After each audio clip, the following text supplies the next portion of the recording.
Hello, and welcome to the viewing room exhibition at the Hansard Muse in London. After a fantastic opening last night, we're beginning a series of conversations with some of the participating artists. And the point of these conversations is that the artists speak to one another. I don't speak for the artists, they speak for themselves, and they exchange, compare and contrast their practice and their techniques. And today we're going to feature the artist Fiona McIntyre, whose work here is on my left. Fiona, hello. Hello, Sandra. And Andrélis-Rye, who's come from Paris, whose work is on the right. And they're going to tell you about their motivation, their inspiration, their techniques, and ask one another questions and hopefully learn from one another on this kind of journey. So over to you both. Yes, thanks for coming. Hello, Fiona. Hi, Terry. So it's nice to meet you at last. Well, it is, yes. And we're side by side. Yeah, Twice. we are. Yes. Yes. So, what do you think is mainly the point in being side by side? Well, I think they look quite different, but there could be some similarities, I guess. Mm-hmm. But I think maybe by just talking to each other, we'll sort of find that out. Shall we? Yeah. Okay. Let's do that. So what would you say about your work as being a reflection of reality, or what is it? Is it abstract? Is it something that comes out? Well, I sort of start off in the landscape drawing. I do lots and lots of drawing, but in a way, when I start painting, I go back into the studio, and then it turns into something entirely different. So I'm moving away from reality. I don't want to be influenced very much by reality once I'm making the paintings. So they become more imaginative, more expressive, expressionistic, and very much about colour. And I'm creating something really that's moving towards the territory of abstraction, but something I would describe as sort of semi-abstraction, expressionism. Yes. Yeah. Yes. It's good enough, isn't it? Yeah. Yes. Yeah. So you think that talking about it will help looking at it? It's always hard to talk about your own art. I think it's always been quite difficult, hasn't it, for artists? Mm-hmm.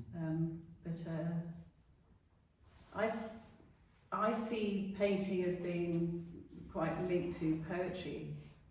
Quite often some of my titles come directly from poetry. I mean, one of my great influences is Octavio Paz and some of the surrealist poets, because I think there is a huge synergy. So they're sort of opening abstract spaces in a way, in our brains. Mm-hmm. And I think that's what we can do as artists.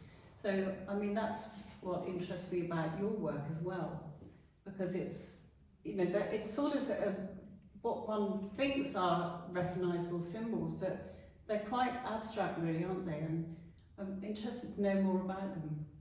Well, I think this is the thing about shapes. When you draw them or paint them, they start having a meaning. They start telling things.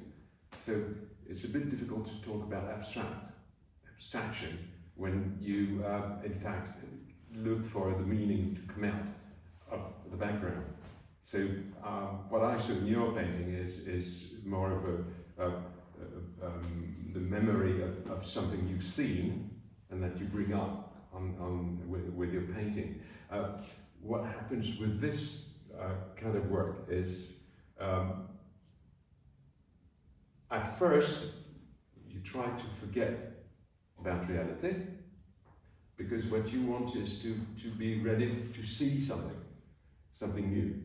So you start blotting with a very dry brush, loaded very lightly with Indian ink, and it sort of comes up into a sort of vapor, something that has no meaning. It's playing with your eyes, because in fact you do not see anything. And as in cloud brushing, you start seeing things, and they're too obvious sometimes. So you look aside, and you start having lines organizing themselves, and you also have a sense, because you've been doing it a few times, drawing, because you draw separately from that. And so you underline what you see with your brush and ink ink, liquid ink, not dry. And from there, you organize the space, still weighing on the background. Sometimes you do not like it. You want it to be more simple. So you get rid of it here, there, with a bit of white, because this is also a work, it's in ink on paper and on pastels with very bright colors. So once this is done, the anti-shapes receive some colors. So it's another layer which is supposed to be slightly boggling, because your eyes see many things, and they organize it as a space, hopefully so. And this is called floating worlds for that reason. Yeah. So it sort of reminds me of Miro and Paul Klee and even Max Ernst, really. Indeed, you know, yes. in the way that they've created their own sort Yes. of I'm not invented very, symbols. I'm Yeah. telling you because I'm Yeah. not very much into talking about influences, because we have the same influences than the viewers of Yes, our yes. work. We have something which is not just our influence. So it's important to claim that we love the work of a few artists and their art. Those you named were obviously there. That's a personal sort of taste. But what you do is always talking to your memory of shapes and spaces and colors, and this is what you're playing with. Same thing with your paintings. If your eyes didn't have the education given by big artists, like, you know, well-known artists that you've seen in many exhibitions, you wouldn't see it. You would see something else. Maybe some will see something extremely abstract, and others will tell you, oh, this is a little flower, and it's every time right, isn't it? Yeah, it's everybody interprets what they're looking at differently depending on their personal experiences, don't they? Yeah, so it's not free interpretation. Yeah. So The artist maybe has experiences entirely different. But I think, again, like Kandinsky, because he used to talk about this a lot, didn't he? That once the artist has made a painting that he believes has resonance, that was his definition of painting that really works, then in a way the artist ceases to have ownership over it. It becomes the ownership of the observers, and that's what's so fascinating about it. Yeah, it is, absolutely. Well, I can't thank you enough for sharing this concept, and I agree with you completely.